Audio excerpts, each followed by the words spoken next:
Guys, welcome to another video. In this video, I attempted to create a game in one day, and I kind of like how it turned out. I had a lot of fun making this project. Anyways, let's get into the development process. So, at the beginning, I started with a blank scene. It looked like this, pretty much. And I quickly realized I needed movement code to detect where my mouse was. So I originally came up with this line, but I realized it didn't work when I searched the internet.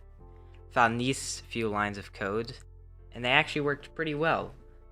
So after I had the mouse movement down, I really needed to spawn the particles of the fluids, because it's a sand simulation game, I guess.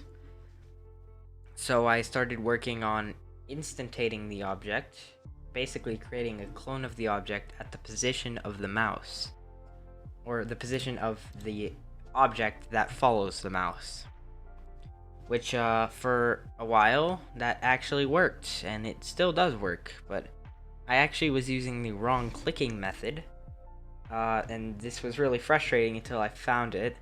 Here's the line. Here was the fix. Yeah, it took me like 4 hours to fix that.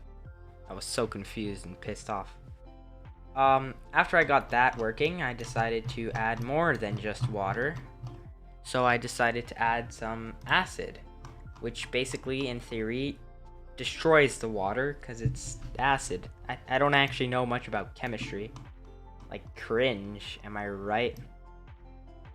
I actually don't know what happens when you mix acid and water, and mixing was too complicated to do in 24 hours, so I just went with it, and yeah, actually at first for the clicking wrong method, I was gonna call it a feature till I found a actual solution.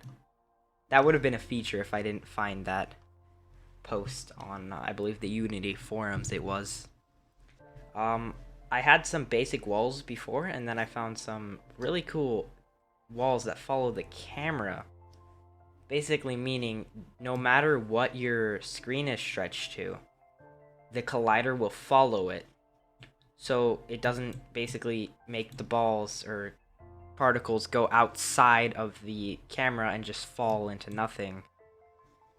So say you're playing on a wide monitor, it'll work for any screen because the edge of the screens are going to be colliders. I decided to add a eraser, which was exactly the same as the acid, except the difference was the eraser committed suicide after 5 seconds and could also erase acid.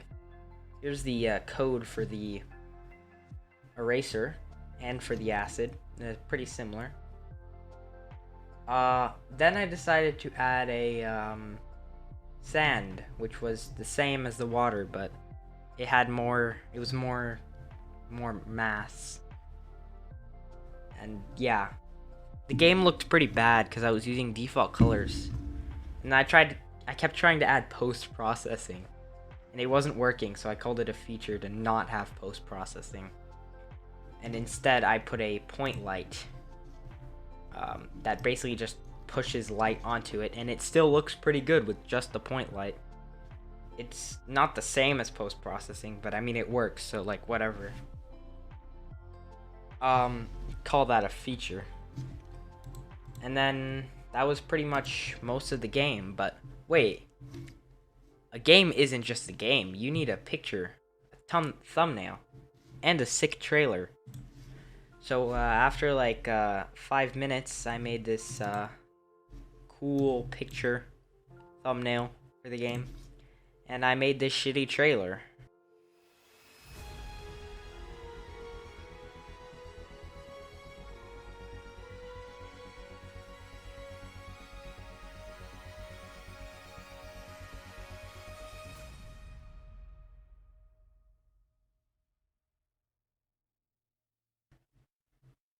Yeah, pretty shitty.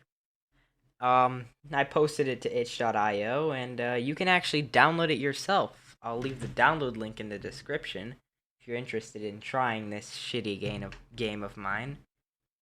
But anyways, Thanks for watching. I hope you enjoyed this video, and if you did, make sure to leave a comment.